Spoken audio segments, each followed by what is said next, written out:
assigned to a Minuteman missile, and I was on the night shift. And my job was just basically sit there and do nothing, really. And it was foggy. Next thing I know, I see this shadow in the fog. I'm looking ahead and I see the shadow, and I see a man, which appeared to be a man, emerge from the fog. But as it got closer, I realized this was not what it was, and I could feel it in my mind. I mean, it was like it started grabbing hold of me. For decades, there's been a strange and deeply unsettling pattern lurking beneath nuclear weapons and missile facilities worldwide.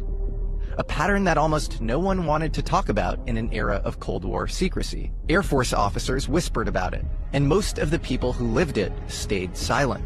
Until now, it's all coming out. Today's guest is Richard Barth. In 1964, he was an Air Force security guard, an air policeman, stationed at Vandenberg Air Force Base. Vandenberg wasn't some remote radar outpost or ghost station. This was the epicenter of American nuclear missile testing. Atlas missiles, Thor, Minuteman, Titan. This was the place the United States government went to actually learn whether its nuclear missiles worked. So naturally, something else was watching from above, and it happened to interact with our next guest. A figure emerging from the mist. A moment of absolute terror in seeing this figure's very foreign face. Loss of control. And then lost time. All of a sudden, Richard is taken. He wakes up hovering on a flying saucer with a few more beings overlooking the entire Vandenberg base. Richard is given a message, one that directly connects with other alien encounters by nuclear base employees. And perhaps most remarkably, this story happens on the exact same month of another Vandenberg UFO incident that you may already know. You see, Richard had his encounter in September of 1964.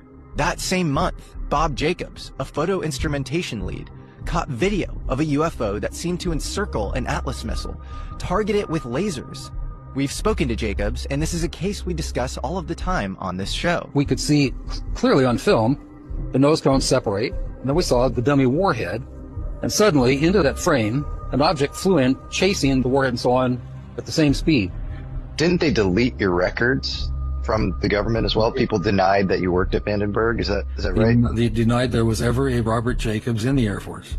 And between Bob Jacobs and Richard Barth, it looks like while we were testing nuclear missiles in September of 1964 on Vandenberg Air Force Base, something else was testing missile defense and deterrence. This interview raises some very uncomfortable questions about access, surveillance, and intent on our most advanced weapons capabilities.